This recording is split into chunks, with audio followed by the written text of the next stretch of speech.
De lo último que voy a hablar antes de cortar con este de Chris Dimension 6 y que es, por así decirse, un tema que sí me conviene hablar porque sucedió apenas el sábado y me gustaría que no pasase mucho tiempo para poder hablar de ello, es de la velada de UFC 293. Como ya sabrán, aquí en este canal estoy intentando comentar como mínimo cada velada importante de la UFC, es decir, las que tienen número, y pues de vez en cuando también comento alguna que otra cosa. De hecho, en el anterior episodio comenté como 6 o 7 cosas de UFC, pero porque pues no sé, me volví loco con ese tema. Y es que como es un deporte muy nuevo para mí, pues estoy apenas aprendiendo, estoy agarrando anécdotas, estoy aprendiendo el nombre de un montón de peleadores, un montón de peleas estoy viendo, estoy aprendiendo lo de los rankings y estoy aprendiendo un montón de cosas. Y al final, no sé, o sea, como que siento ese gusto o esa necesidad de estar compartiendo todo lo que veo en internet y todo lo que leo y todo lo que, por así decirse, todas mis opiniones con respecto al deporte con alguien. Y como nadie a mi alrededor es fan de la UFC, pues al final se joden y son ustedes los que se tienen que tragar esas opiniones o esos comentarios o esa plática mía. Y centrándonos ya ahora sí en UFC 293, que fue nada más y nada menos que el anterior sábado mismamente. Hoy estamos a jueves 14 de septiembre, pues este fue el sábado 9 de septiembre. Sucedió una velada en la que pasó algo histórico en la UFC. Realmente pasó algo que nadie se esperaba y que de hecho yo todavía ni siquiera me lo acabo de creer. Todavía lo contemplo, lo veo y lo admiro y digo, no estoy creyendo que esto sea una realidad, pero es una realidad y es el main event. Pero antes déjeme comentar un tantillo los combates preliminares a ese main event, que si no me equivoco no son muchos, simplemente quiero comentar un par de ellos que principalmente son, nada más déjeme que me cargue aquí lo de la cartelera y ya empiezo. Ya tengo ahora sí la cartelera completa y los combates que me gustaría comentar que se podrían considerar como preliminares, aunque no son preliminares. Ya saben que los combates de la UFC están divididos en dos grupos, unos son preliminares y otros son principales. Pues de la cartelera principal obviamente hay un main event y hay otros 4 que están al lado del main event, que son buenos, que son ya muy famosos, que son de peleadores que tienen como ya una cierta fama, un cierto ranking, pero que no están como a la altura de ser un main event. El main event es el que más se vende de toda una velada, ¿no? Pues dejando un poquito de lado todavía el main event y centrándonos en estos combates que por así decirse sucedieron en la cartelera principal, uno de los que más me llamó la atención por algo en concreto que yo no lo sabía y lo descubrí por los mismos comentarios de los comentaristas, es el de Cape o Cape versus Dos Santos. Este jugador, Cape, si no, este peleador, perdón, siempre digo jugador en lugar de peleador, pero bueno, este peleador es muy famoso porque es muy hablador. Él le dan la chance y él no para y no para y no para de insultar, él no para de hablar, él no para de soltar fats, no para de meterse con todo el mundo, vaya. Donde le des un micrófono a ese güey no te va a parar de insultar. O sea, yo creo que si le diesen un micrófono y estuviese enojado, lo echarían de la UFC por hablador, o sea, una cosa así. El punto está en que este peleador, si no me equivoco, creo que es como el número 10 o era el número 10 en su ranking. Efectivamente, es el puesto actualmente número 8 de su ranking del peso mosca. Pues hace, bueno, el sábado pasado, antes de pelear, antes de tener esta pelea, era el 10, si no me equivoco. Y se enfrentó contra alguien llamado Dos Santos, que resulta que este Dos Santos es su primer pelea en la UFC, era su debut. Y yo como de, ah, no puede ser, o sea, alguien está teniendo un debut contra ya un top 10 y en una cartelera principal. Eso no se suele ver todo el tiempo, ¿eh?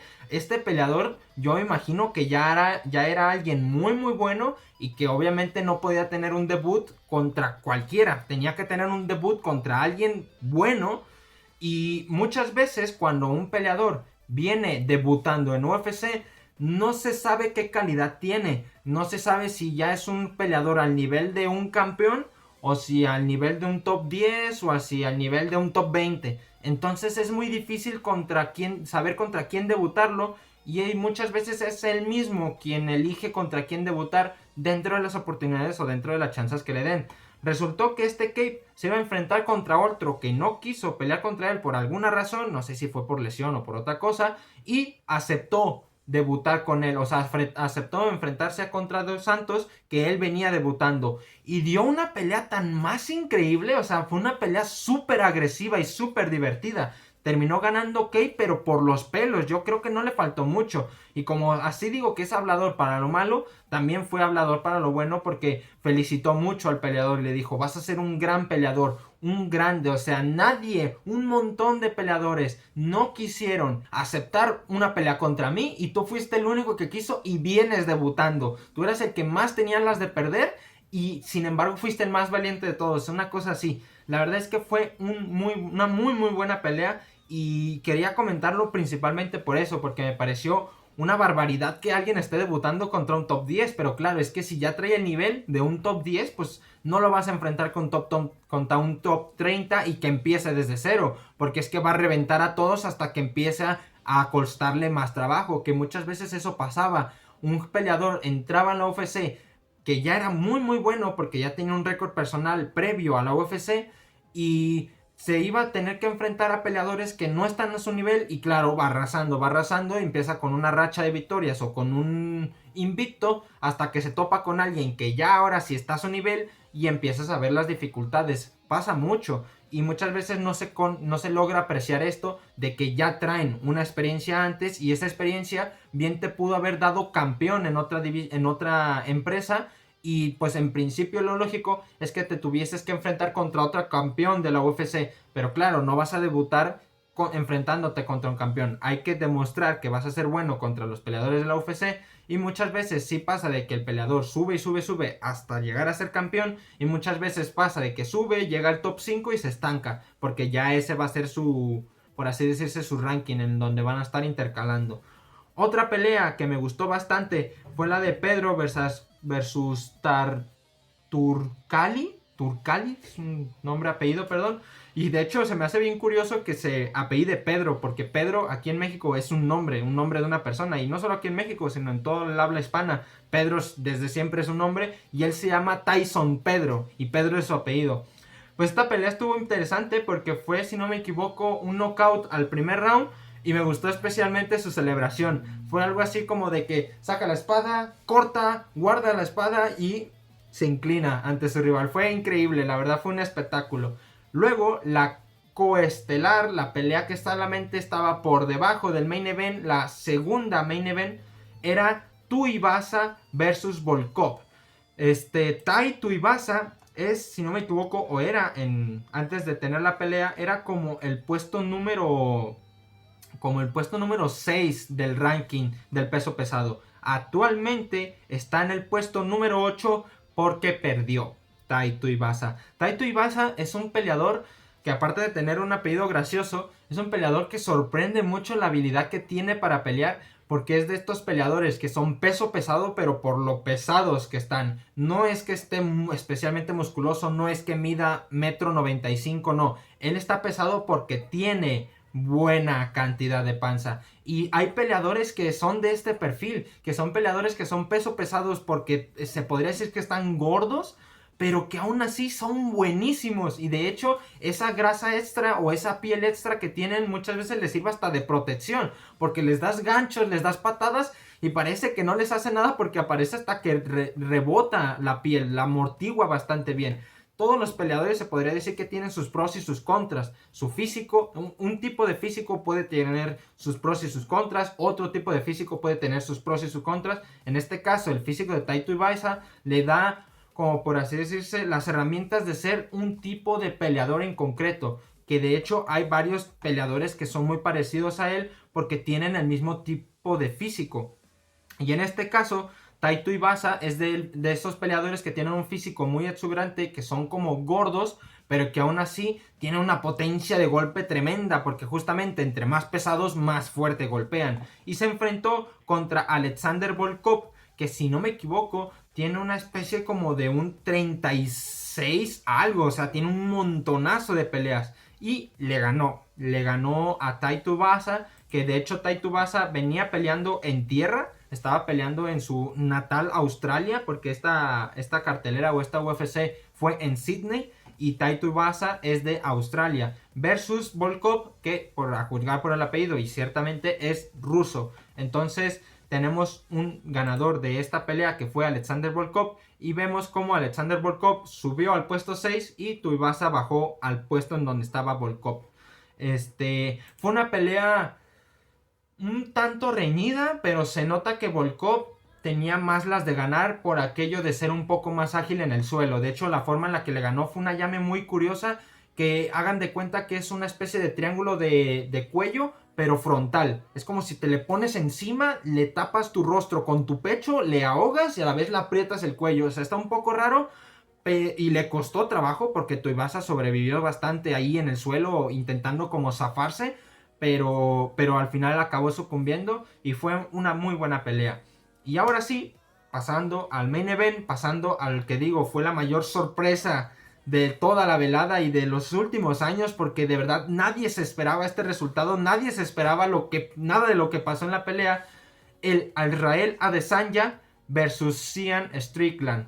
Esta pelea, hagan de cuenta, si no me equivoco, fue una pelea que surgió porque en principio Adesanya, campeón, ex campeón, adelanto, del peso mediano o del peso medio, se iba a enfrentar contra el top 1 en el ranking, que es Dricus du Plessis. Un poco raro el nombre, pero bueno, ese es su nombre. Dricus du Plessis. Este peleador iba a enfrentarse contra Adesanya por el título. Lo que pasa es que se lesionó. Entonces, cuando un peleador ya tiene una cierta preparación para una pelea y el otro le cancela, lo que suele hacer, para no desperdiciar, por así decirse, toda la preparación que haya llevado para esa pelea, es agarrar a otro rival. Y muchas veces esas peleas se suelen decantar hacia el que ya viene preparado, es decir, hacia el que no cambió de pelea. ¿Por qué? Porque si tú agarras a otro peleador para completar la pelea y para no desperdiciarlo, y él tiene solamente un mes de preparación, pues ya va con desventaja, porque mientras Israel Adesanya tuvo 3, 4 o el tiempo que sea desde que ya venía planeando su pelea contra du Plessis, entrenando, pues Sean Strickland solamente tuvo el tiempo que le dieron cuando confirmó su pelea. Strickland no sabía que iba a pelear contra Adesanya, mientras que Adesanya ya estaba entrenando para pelear. No contra Strickland, pero ya estaba entrenando. Entonces ya desde ahí dices que uno tiene ventaja sobre el otro. Eso como primeras. El segundo es que Strickland era el puesto 5 del peso medio. Es decir, no es que se la diesen al puesto 2, no, se la dieron hasta el 5, que tampoco no es nada raro, suelen enfrentarse también entre el top 5, siempre se suelen enfrentar más o menos. Ya es raro que el campeón le quiera dar por así decirlo, su defensa de título a alguien por debajo del 5, pero también puede llegar a pasar, todo depende de los acuerdos que hablen los peleadores, pero lo normal es que sea del top 5, dentro del top 5 el campeón escogerá a alguno o le dará la chance a uno, o entre ellos habrá un acuerdo, ¿no? El punto está en que no suele suceder, por ejemplo, que el puesto 8 se enfrente contra el campeón para tener su defensa de título, pues no suele suceder, suele suceder del 5 para arriba, del 1, 2, 3, 4, 5. Pues Strickland estaba ahí en el límite, era el 5. Como digo, ya muchas desventajas.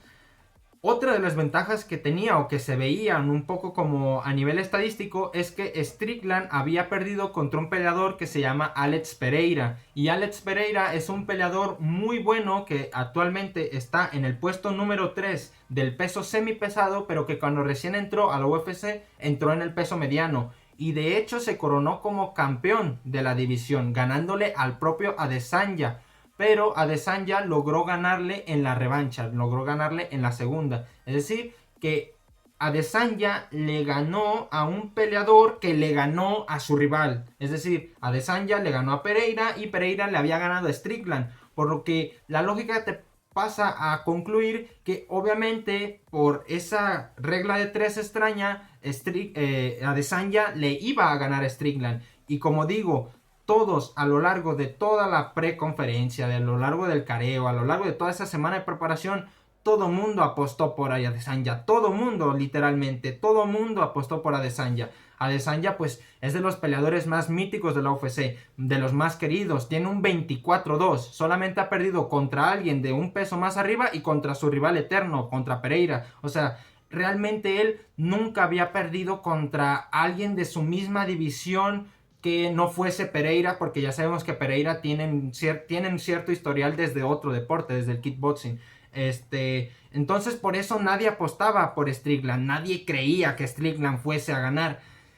Y resultó ganando. Strickland es el actual campeón de la división peso mediano de la UFC, sorprendiendo y cerrando millones de bocas, sorprendiendo y cerrando un montón de opiniones, dándole vuelta a la tortilla completamente. De verdad, nadie se esperaba esto. Strickland sorprendió muchísimo y de hecho tanto es así que ni él mismo se esperaba esto. En la postconferencia, al día siguiente de la pelea, el domingo, pues, o sea, la pelea sucede en sábado, pues el domingo suelen hacer una conferencia, dijo que de verdad él se esperaba pelear contra el mayor rival de su historia. O sea, él se esperaba salir de esa pelea con una lesión craneal o una cosa así. O sea, él pensaba que Adesanya lo iba a reventar.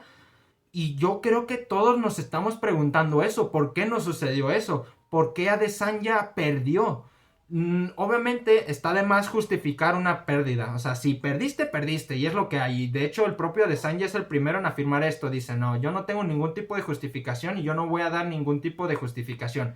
Yo perdí, él ganó, él es mejor que yo, él se merece ser el campeón y lo es. Ya está. Punto y final. Pero dentro de lo subjetivo, dentro de nuestras opiniones y dentro de nuestras propias creencias o de nuestras percepciones como fans, o al menos yo, no entiendo por qué Adesanya perdió, no entiendo por qué Adesanya prefirió mantenerse así de distanciado. O sea, es que nunca había visto una pelea tan aburrida de Adesanya, literalmente así lo estoy diciendo, nunca había visto una pelea tan aburrida de Adesanya, una tan mala pelea de Adesanya, porque me pareció mala pelea para él. Nunca hizo nada a lo largo de los 5 rounds. No logró dar ni siquiera un buen golpe que tú dijeras, oh, le dejó tambaleando y ya más o menos están... No, no, no. Y Strickland al primer round casi logra noquear a Adesanya. Casi logra, porque hagan de cuenta que se acercaba al segundo número 25, el segundo 20. Le dio una especie de finta con el que logró que Adesanya quitara sus brazos y le dio otro golpe que le dio muy directo aquí en la mandíbula. Y sí se tambaleó y sí se casi se cayó. Y a partir de aquí empezaron los golpes hasta que se acabó el primer round. Sobrevivió de milagro, porque donde hubiera seguido y donde Adesanya no se hubiera recuperado, muy probablemente el referee sí habría parado eso como knockout técnico. Pero la campana lo salvó. Y a partir de ahí los siguientes rounds es una dominación de Strickland absoluta, pero es que se me hace difícil decirlo porque Strickland tampoco no es como que se me haga un peleador exuberante. No se me hace, por ejemplo, mejor que Whittaker, o no se me hace mejor que Vettori, o no se me hace mejor que Costa. Se me hacen que están muy a la par. Strickland es un peleador muy bueno, que tiene un estilo muy único, que es un buen striker y que le ha dado muy buenos knockouts ante otros rivales. Pero jamás lo veías peleando de esa manera contra Adesanya, porque Adesanya, dentro de la opinión popular, estaba considerado casi como del top 5 mejores peleadores actuales de la UFC. Si no me equivoco, hace unos cuantos años, antes de que empezara con esta pequeña racha de derrotas que está teniendo Adesanya, el propio Khabib dijo que donde Adesanya se hiciera otro par de defensas de título exitosas, ya estaría al mismo nivel de Jon Jones. Y yo he dicho muchas veces aquí que Jon Jones es considerado por muchos el mejor de la historia. O sea, imagínense la comparativa. ¿Cómo pueden estar comparando a Adesanya con Jon Jones? Y aún así yo creo que sí se lo merecía. Es un peleador que tenía un estilo muy único, muy bueno, muy divertido, muy de tomar su distancia y de hacer mucho espectáculo y muy efectivo contra strikers, porque al final esta división creo que no tiene grandes peleadores que sean muy buenos en suelo. Más bien todos yo creo que son muy buenos strikers. Entonces conviene que todos sean strikers, porque donde venga alguien bueno en suelo pues va a arrasar con todos. Directamente llevas a un striker al suelo y no tiene nada que hacer.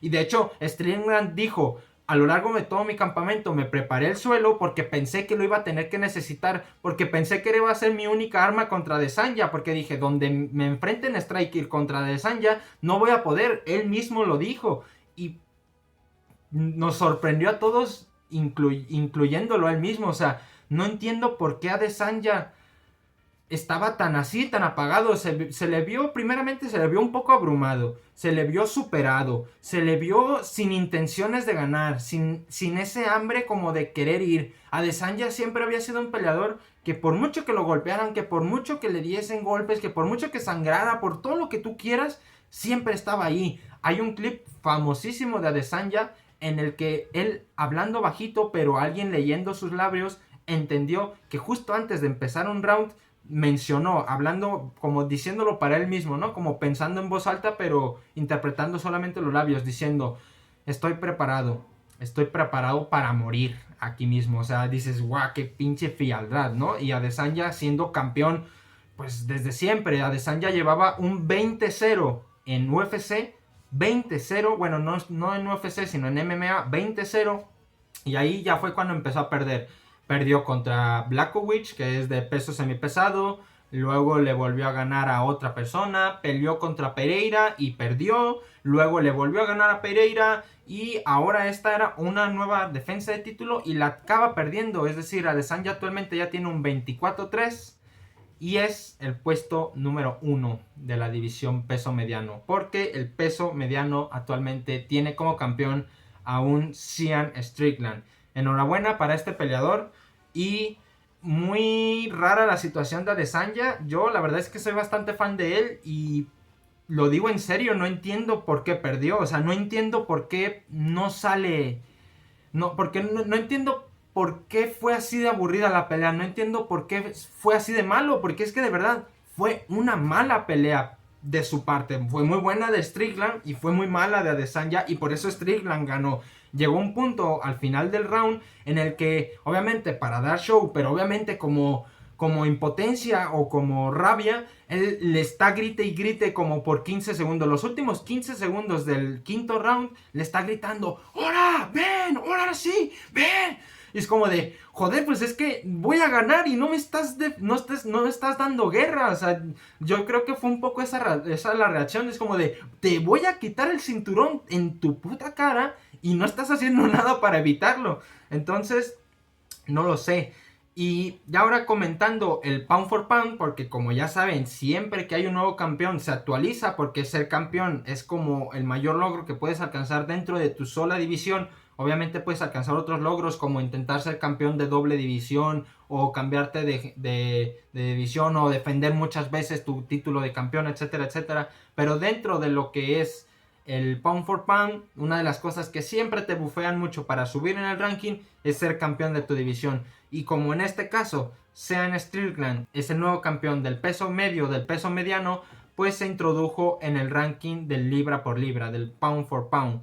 Y en este caso se posicionó en el puesto número 8, solamente por debajo de Sean O'Malley. Y como Adesanya estaba en el puesto número 5 antes, bajó hasta el número 9. Literalmente, todos los demás sufrieron un bajón tremendísimo porque se introdujo alguien nuevo en la división. Esto lo comenté en el anterior episodio justamente porque estaba comentando el campeonato de Sean O'Malley, porque como Sean O'Malley no estaba antes en el ranking, lo pasó a estar y todos bajaron uno y el número 15 desapareció. Pues ahora volvió a pasar porque alguien nuevo se introdujo, en este caso Sean Strickland. Y lo que parecía en su momento un meme de que Sean O'Malley, Sean Strickland y de que Colbyton podrían llegar a ser los nuevos campeones de sus respectivas divisiones, ese meme actualmente es 2/3 una realidad, porque tanto Sean O'Malley como Sean Strickland son actuales campeones. Por muy realidad que suene, de verdad son campeones de su respectiva división en la UFC. Enhorabuena para los dos. En este caso también enhorabuena para Strickland. Y pues esperemos que Adesanya no vaya a tener una racha de derrotas como la tiene Tony Ferguson. Ojalá que no sea de esos peleadores que desde su primera derrota ya están traumados de por vida y van a comenzar a perder una y otra vez, porque considero que Adesanya de verdad es un buen peleador. Actualmente ahorita la opinión pública ya es 100% hacia Strickland y Adesanya ya es peleador basura. O sea, la gente siempre suele ser así. Y de hecho lo estaba diciendo otro peleador de los que van a pelear en el siguiente sábado, que se llama Raúl Rosas Jr. Lo dijo en una entrevista que tuvo por ahí. Dijo, casi siempre cuando un peleador pierde, toda la opinión pública se vuelve en su contra. Da igual si es un buen peleador. Y él lo decía, si Khabib hubiese perdido, hubiese ganado, haters. Y es que es un poco ilógico porque ya lo he explicado varias veces aquí. No porque un peleador pierda quiere decir que es malo. Simplemente alguien le superó en esa pelea en concreto por ciertas condiciones o por ciertas circunstancias. Pero no quiere decir que automáticamente Israel Adesanya ya es un peleador basura, que no ha hecho nada en su vida y que ojalá no vuelva a tener una revancha. No, pues obviamente no. Adesanya sigue siendo legendario. Y de hecho yo creo que, por andar leyendo por ahí, yo creo que esa es una de las cosas que afectaron a esta pelea. Que Adesanya, por ya ser legendario y por ya ser de los más famosos y de los que más generan de la industria, pues quizá ya ese hambre de competitividad y ese afán de querer ser el campeón y de querer ganar el cinturón, esa competitividad deportiva, a lo mejor ya se le esfumó. Porque de hecho tengo una estadística por aquí. Tengo una estadística de que Israel Adesanya literalmente llevaba siendo main event cada que peleaba desde la 234. Fue nada más y nada menos main event que en 12 peleas. 12 peleas siendo el cabecilla de cartelera, 12 peleas siendo el combate principal, 12 peleas en donde tu nombre y tu apellido valen tanto que es suficientemente popular como para ponerlo en la imagen principal, en el combate más publicitado de esa velada. 12 veladas desde la 234. Claro, Israel Adesanya, pues yo creo que si no es el tercer peleador mejor pagado de la UFC, pues ha de estar por ahí, ¿sabes? En el top 5, abajo de McGregor, abajo de Jon Jones, abajo de Makhachev, de alguno de estos, de Volkanovski, por ahí. Porque lleva siendo main event, pues 3 años fácilmente. O sea, lleva siendo un campeón, un peleador que siempre ha estado en el foco de todo el mundo desde hace un chingo de tiempo. Entonces, obviamente, él ya lo tiene todo, él ya ha ganado todo, él ya se pasó la vida como peleador. Entonces, lo que estuve leyendo por ahí y que ciertamente puede llegar a tener algo de razón, es que a lo mejor ya se le fue un poco ese hambre de competitividad que obviamente Strickland tiene, y obviamente Strickland dio todo lo mejor de sí y le salió bien porque acabó ganando la pelea. Enhorabuena para Strickland, eres un absoluto grande, porque encima Strickland es de estos peleadores que la han tenido durísimas para salir adelante y para llegar a donde lo han llegado. Es un gran logro que nadie se creía en su momento. Nadie se creía que Strickland iba a ganar, de verdad nadie se lo creía, solo unos cuantos lo decían. Tú veías encuestas por todos lados y siempre era un 80-20, un 90-15, un 90-10, un 85-15 a favor de Adesanya, por supuesto. De hecho, si no me equivoco, Drake apostó creo que como un $800,000 a favor de Adesanya y los perdió, o sea, fue como una locura tremenda. Enhorabuena para Strickland. Y ya con esto, tanto concluyo el clip como me despido de este episodio.